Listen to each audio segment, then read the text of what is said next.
أعوذ بالله من الشيطان الرجيم. بسم الله الرحمن الرحيم. السلام عليكم ورحمة الله تعالى وبركاته. الحمد لله رب العالمين، والصلاة والسلام على أشرف الأنبياء والمرسلين وعلى آله وصحبه أجمعين. قال رب اشرح لي صدري ويسر لي أمري واحلل عقدة من لساني يفقه قولي.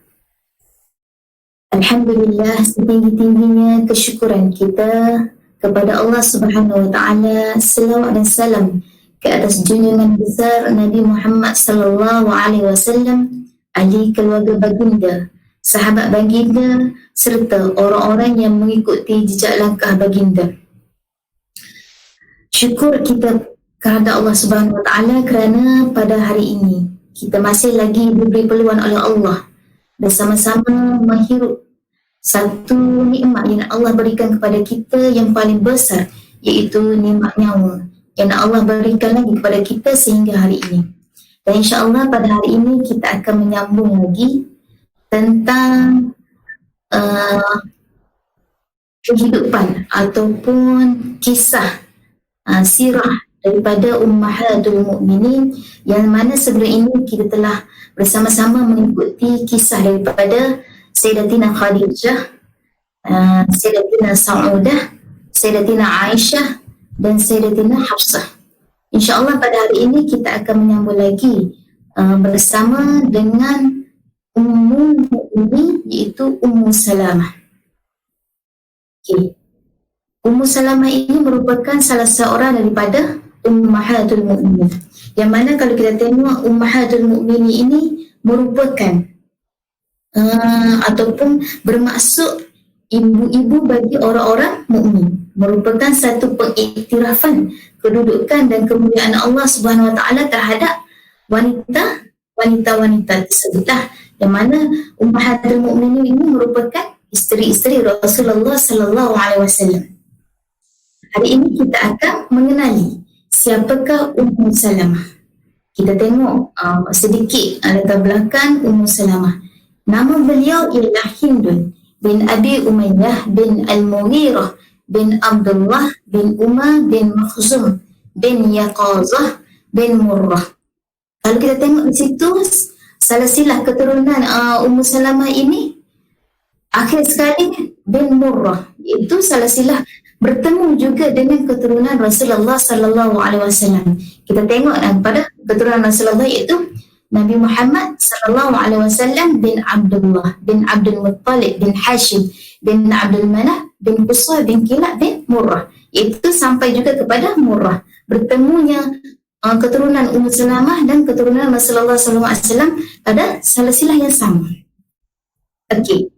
Kita tengok juga siapa Ummu Salamah ni. Ummu Salamah merupakan sepupu kepada Khalid Al-Walid dan juga sepupu kepada Abu Jahal. Kita tengok lagi siapakah suami Ummu Salamah. Suami Ummu Salamah ialah Abdullah bin Abdul Asad bin Hilal Al-Makhzumi. Okey. Kalau kita tengok Abu Salamah ini merupakan seorang daripada sahabat Rasulullah sallallahu alaihi wasallam yang pertama ataupun yang awal memeluk Islam, ataupun digelarkan sebagai As-Sabiqun Al-Awwal.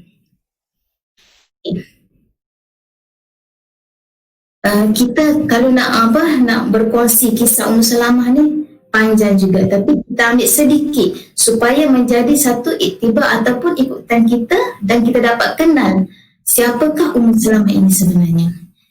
Bagaimana kisah Ummu Salamah dengan Rasulullah sallallahu alaihi wasallam. Okey. Kita dah kenal dah siapa Ummu Salamah dan siapa suami dia.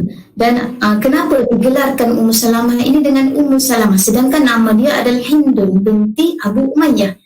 Digelarkan dengan Ummu Salamah ini kerana Ummu Salamah ini mempunyai seorang anak yang bernama Salamah. Sebab itu dia diletakkan sebagai Ummu Salamah. Okey. Kita tengok kepada satu kisah. Kita nak tengok kisah kalau sebelum ni daripada kisah Aisyah, daripada kisah Hafsah tu kita ada satu kisah yang romantis di antara Rasulullah SAW bersama dengan dengan Aisyah. Tapi kita tengok di sini kisah Ummu Salamah, kisah romantik dia bersama dengan suaminya. Bersama dengan kita tengok keindahan alam rumah tangga mereka. Okay. Ketika mana mereka berada dalam satu perjalanan untuk berangkat ke kota Madinah bersama-sama dengan Ummu Salamah, itu keluarga beliau lah. Ada Ummu Salamah, ada Abu Salamah dan ada anaknya, seorang anaknya. Nak pergi berhijrah ke kota Madinah. Sampai tiba-tiba telah ditahan. Keluarga Ummu Salamah ini menahan Ummu Salamah ataupun tidak membenarkan Ummu Salamah bersama anaknya ni pergi untuk berhijrah ke kota Madinah. Peristiwa ini berlaku selama setahun. Maksudnya kiranya Abu Salamah ini pergi berhijrah seorang diri. Tinggallah Ummu Salamah bersama dengan anaknya diambil oleh keluarga Ummu Salamah. Bila mana begitu, apa orang Kelantan panggil duk mendengung. Selama setahun dah berpisah di antara suami dengan isteri dan anaknya. Suatu hari duduk termenung. Ummu Salamah ni di suatu tempat atau suatu pada pasir termenung, memikirkan sebab apa? Memikirkan anak dan memikirkan suaminya. Sebab lama dah tak berjumpa dengan suami selama 1 tahun. Dan ada orang melihat. Dia berkata, bila begitu dapatlah keluarga Ummu Salamah ini memberi keizinan kepada Ummu Salamah untuk pergi berhijrah ke kota Madinah berjumpa dengan suaminya Abu Salamah. Pergilah Ummu Salamah bersama dengan anaknya nak berjumpa dengan suami dia ni. Tiba-tiba sampai di suatu tempat bernama Tan'im, datang ataupun berjumpa dengan Utsman. Sampai di Tan'im tu, Ummu Salamah ni berjumpa dengan Utsman bin Talha. Utsman bin Talha ni seorang kafir Quraisy, tetapi dia seorang yang baik walaupun dia kafir Quraisy. Okey, ada pendapat menyatakan Utsman bin Talha ini merupakan keturunan daripada pemegang kunci Kaabah. Yang mana akhirnya Utsman bin Talha ini memeluk Islam. Okey, tengok. Walaupun begitu, Utsman bin Talha ni kita nak ceritakan padanya bahawasanya ada adab juga. Seorang yang beradab juga bila mana dia bertanya kepada Ummu Salamah nak pergi ke mana? Nak pergi ke Madinah berjumpa dengan suaminya. Tetapi kenapa? Maksudnya kenapa bersendirian ataupun kenapa berdua saja, tak ada teman ataupun tak ada orang yang menemani kah? Maksudnya Utsman ni tak bagilah beliau itu pergi bersama dengan anaknya sahaja tanpa ditemani oleh sesiapa. Kemudian bila mana begitu, Utsman bin Talha pun menghantar Ummu Salamah bersama anaknya ni menuju ke kota Madinah. Pergi bersama tu sampailah di satu tempat yang mana macam kalau kita katakan satu pintu nak masuk kepada kota Madinah. Okey, dah sampai dah, kamu pergilah cari suami kamu ada di sana. Okey, gitu. Maksudnya di sini nak tengok kepada adab juga, sebagai walaupun dia ni kafir Quraisy tetapi adab dia dia menunjukkan jalan kepada Ummu Salamah sehingga Ummu Salamah sampai ke kota Madinah bertemu dengan suami tercinta. Okey, itu. Dan Ummu Salamah menyatakan dengan kebaikan Utsman bin Talha ini, tak pernah aku temukan orang yang baik melainkan kebaikan. Menyatakan bahawasanya Utsman bin Talha ini seorang yang baik walaupun dia adalah kafir Quraisy. Okay. Sampailah berjumpalah beliau bersama dengan suami dia. Okay. Itu satu peristiwa di mana berlakunya di antara Ummu Salamah dengan Abu Salamah. Satu lagi peristiwa yang menunjukkan kisah ataupun keindahan dalam rumah tangga Ummu Salamah dan Abu Salamah ini ialah bagaimana Ummu Salamah ini dia satu macam kita kan duduk bersembang bersama dengan suami isteri kan. Berkatanya Ummu Salamah ni kepada Abu Salamah, balawani annahu laysa amra'atun yamutu zawjuha wa huwa min ahli al-jannah Qala atuti'inani? Qalat na'am. Qala idza mittu tazawwaji Allahumma rzuq Salamah ba'di rajulan khairan minni la yuhzinuha wa la yu'dhiha. Yang mana peristiwa ini mengatakan balawani annahu laisa imra'atun yamutu zawjaha. Aku ada dengar satu Ummu Salamah ni lah berkata kepada Abu Salamah ni lah, aku ada dengar cerita ni yang mana wanita yang kematian suaminya dan suami itu adalah di kalangan ahli syurga, maka isterinya tu tidak berkahwin selepas daripada itu, kerana mereka akan dikumpulkan oleh Allah Subhanahu Wa Taala dalam syurga. Atau Ummu Salamah berkata kepada Abu Salamah ni, Maria, ataupun nak tak kita berjanji bahawasanya engkau tidak akan berkahwin selepas kematianku dan aku tidak akan berkahwin selepas kematianmu. Maksudnya kisah dia, kisah panggil kalau kita tengok tak macam romantis lah. Yang mana bila aku mati, apa ni, kamu tak boleh kahwin dengan siapa-siapa. Kalau kalau kamu mati pun aku tidak akan berkahwin dengan siapa-siapa. Dalam kisah tu sebutlah. Maka berkata Abu Salamah, atuti'ini, adakah engkau akan taat kepada aku? Abu Salamah kata begitu kepada Ummu Salamah. Ummu Salamah berkata, qalat na'am, ya. Maka berkata Abu Salamah pula, idza mittu tazawwaji, sekiranya aku mati maka berkahwinlah kamu. Apa ni? Sekiranya Abu Salamah kata ni, kalau aku mati tak, mengkahwinlah dengan lelaki yang lain. Dan Abu Salamah sempat juga berdoa kepada Salamah ni, Allahumma rzuq Salamah ba'di rajulan khairan minni. Ya Allah, kurniakanlah kepada Salamah itu selepas daripada kematianku, rajulan khairan minni, seorang laki-laki yang lebih baik daripada aku, la yuhzinuha wa la yu'dhiha, yang tidak akan membuatkan dia itu yuhzinuha, duka cita, wa yu'dhiha, dan tidak akan menyakiti Ummu Salamah. Maka bila mana begitu, apa ni, dan yang mana membuatkan sebenarnya Ummu Salamah ni hanya kira panggil nak berjenaka dengan suaminya. Tiba-tiba suaminya itu mendoakannya.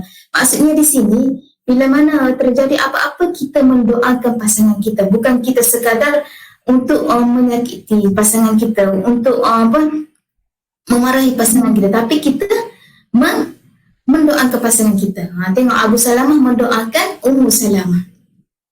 Okay. Bila mana begitu, tak kala telah kala dalam satu peperangan, Abu Salamah ini mengikuti satu peperangan Badar Kubra. Dan Abu Salamah ini ikut bersama. Bila berlakunya peperangan dalam Badar Kubra itu, Abu Salamah ini terluka. Bila mana begitu, luka Abu Salamah itu hanya sembuh pada luarannya, tapi dalamannya tidak sembuh. Bila mana kembali kepada rumahnya, kembali kepada Ummu Salamah, masih lagi mengalir lagi darah-darah yang daripada tempat luka tersebut. Jadi bila mana begitu, sehingga membawakan kepada kewafatan Abu Salamah. Bila mana membawa kepada kewafatan Abu Salamah ni, Ummu Salamah ni dia panggil sedih lah. Dan bila mana Abu Salamah wafat ini, Ummu Salamah ini dia panggil, dia terdengar-dengar, masih terdengar-dengar lagi satu doa yang telah diajarkan oleh Abu Salamah. Doa apa? Bila mana meninggalnya Abu Salamah, Ummu Salamah ini mendoakan, inna lillahi wa inna ilaihi raji'un, Allahumma ajurni fi musibati wa akhlif li khairan minha. Bila mana begitu, inna lillahi wa inna ilaihi raji'un, sesungguhnya kita ni adalah milik Allah dan kepadanya kita kembali. Allahumma ajurni fi musibati. Ya Allah, ajurni, berikanlah aku ganjaran pada musibah yang aku terima ini, ataupun musibah yang menimpa aku ini. Fi musibati wa khuluf li khairan minha, dan gantikanlah dia dengan benda yang lebih baik. Okey. Dan doa itu Ummu Salamah dengar semasa Abu Salamah Abu Salamah pernah baca doa tersebut, dan Ummu Salamah dengar. Bila mana Abu Salamah meninggal, doa itu Ummu Salamah baca. Dan Ummu Salamah pun terfikirlah, siapakah yang akan ada tak lagi lelaki yang lebih baik ataupun lebih mulia daripada Abu Salamah. Dia macam terfikir juga. Dan bila mana begitu, kan kita bila mana terima ujian, satu ujian, yang panggil tiada ujian kepada orang Muslim melainkan istarji. Istarji ni maksudnya kita kembali kepada Allah. Tengok yang ditunjukkan oleh Ummu Salamah, tidak meratapi ataupun tidak terlalu kecewa dengan kematian Abu Salamah, tetapi sentiasa masih ingat lagi untuk berdoa kepada Allah Subhanahu Wa Taala. Okey, pada hari ini kita boleh dapat satu doa.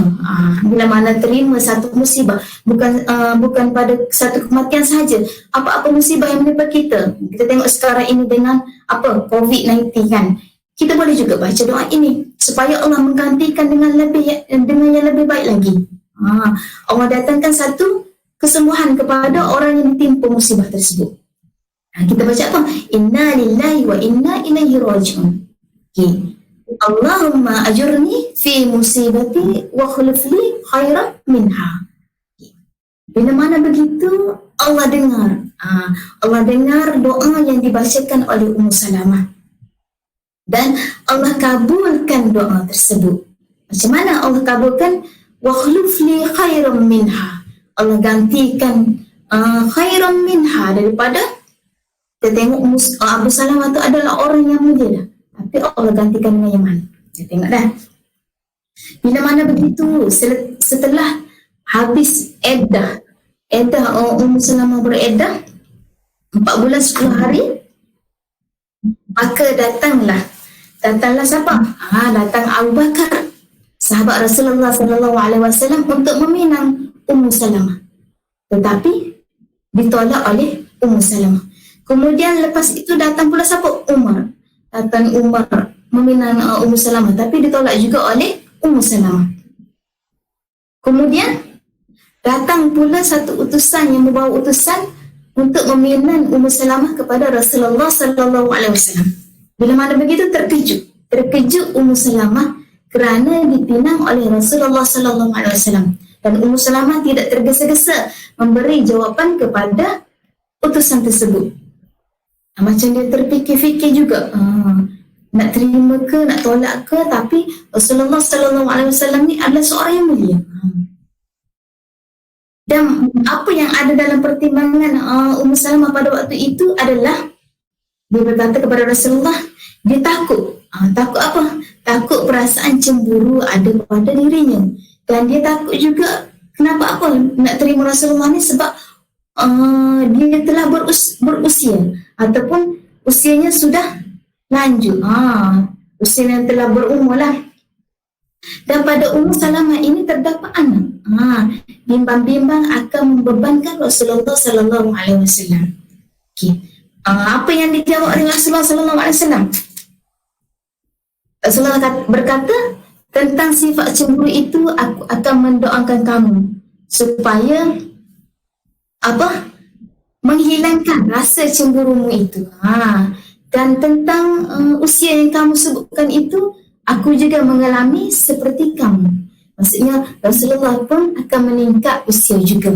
Dan tentang anakmu ataupun tanggunganmu yang ada itu, aku akan menerimamu lah. Maksudnya tanggungan daripada Ummu Salamah merupakan, ataupun keluarga Ummu Salamah adalah keluarga Rasulullah SAW juga. Okay. Kita nampak situ kan, nampak apa? Bila mana begitu kita nampak sesuatu perkara itu tidak boleh dibuat dengan keadaan tergesa-gesa. Tetapi dengan satu pertimbangan. Macam mana? Bukan kata bila Rasulullah datang meminang terus terima, tak. Tapi dipertimbangkan. Okey. Sebab apa? Dia risau, dia cemburu bersama dengan isteri-isteri yang lain. Okey. Dan bila mana begitu permintaan daripada Ummu Salamah. Permintaan daripada Ummu Salamah yang mana dia berkata kepada Rasulullah, "Ya Rasulullah, aku sedekahkan malam-malam aku bersama engkau kepada isteri-isteri yang lain." Maksudnya bila mana tiba giliran bersama dengan Rasulullah di rumah Ummu Salamah sedekahkan kepada isteri-isteri yang lain. Dia berkata yang penting pada diri aku adalah menjadi isteri Rasulullah sallallahu alaihi wasallam. Kita lihat di situ kan bagaimana sikap ataupun sifat yang ditunjukkan oleh Ummu Salamah bila mana bersama-sama dengan beliau adalah ada isteri-isteri yang lain. Okay. Bila mana begitu bersamalah kehidupan dia bersama dengan Rasulullah sallallahu alaihi wasallam. Okay. Bila kita tengok di sini kita dapat ambil iktibar daripada kisah ini adalah yang mana apa-apa sahaja perbuatan suami isteri itu haruslah ada bermusyawarah ataupun berbincang sesama dengan pasangan. Kita tengok di situ bagaimana berbincangnya Rasulullah dengan Ummu Salamah. Okey, tiba giliran Ummu Salamah bagi kepada isteri-isteri yang lain. Kita tengok juga Ummu Salamah ini sebagai penasihat dalam pemerintahan saat kewafatan Rasulullah sallallahu alaihi wasallam. Maksudnya bila mana Rasulullah wafat ni naik kepada Sayyidina Utsman. Dan Ummu Salamah lah yang memberi pandangan ataupun nasihat kepada Utsman bin Affan. Okey. Dan Ummu Salamah ini adalah seorang yang bijak mendampingi suami dalam susah atau senang. Okey.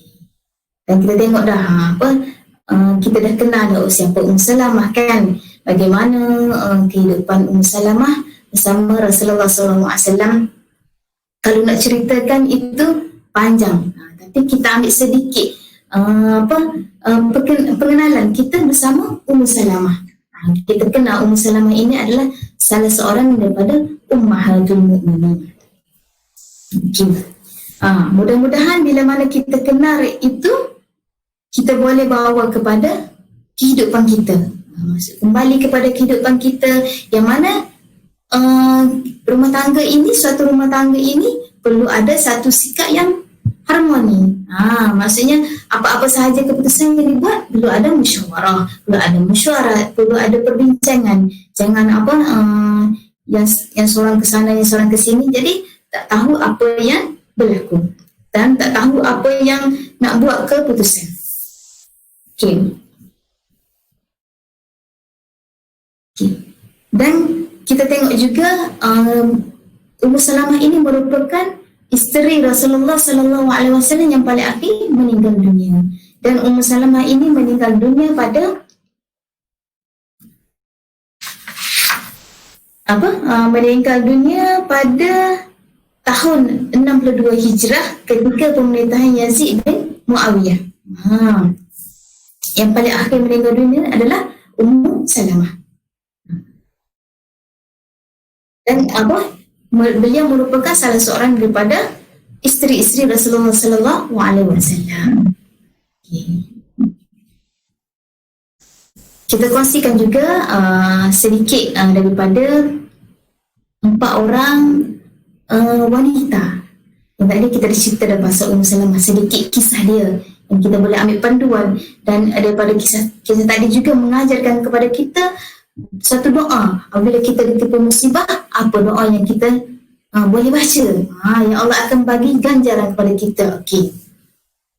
Kita tengok juga, kita kenal juga 4 orang wanita yang dijamin syurga oleh Rasulullah SAW, yang mana 2 orang daripada bukan zaman Rasulullah dan 2 orang adalah di zaman Rasulullah. Siapakah itu? Ialah Sayyidatina Asiyah binti Muzahin. Itu siapa? Isteri kepada Fir'aun. dan dia dibunuh oleh suaminya sendiri kerana beriman kepada Nabi Musa AS. Dan yang kedua, ibu Nabi Isa itu Siti Maryam bin Imran. Ini adalah wanita yang dijamin syurga oleh Allah Subhanahu Wa Taala. Dan yang ketiga, siapa? Isteri pertama Rasulullah Sallallahu Alaihi Wasallam, iaitu Sayyidatina Khadijah. Dan yang keempat adalah siapa? Sayyidatina Fatimah, iaitu anak Rasulullah Sallallahu Alaihi Wasallam. Kita dah tengok dah pada Ummu Salamah, kita dah tengok pada wanita yang paling mulia di sisi Allah Subhanahu Wa Taala. Mudah-mudahan kita boleh kenal keempat-empat wanita tersebut. Mungkin ada banyak lagi kisah berkenaan dengan Ummu Salamah. Kita ambil sedikit sahaja untuk sebagai perkongsian, sebagai kita kenal siapa Ummu Salamah dan keturunan-keturunan beliau. Rasanya sekadar itu saja untuk perkongsian hari ini. InsyaAllah kita sambung lagi pada waktu yang akan datang. Wabillahi taufiq wal hidayah. Wassalamualaikum warahmatullahi ta'ala wabarakatuh.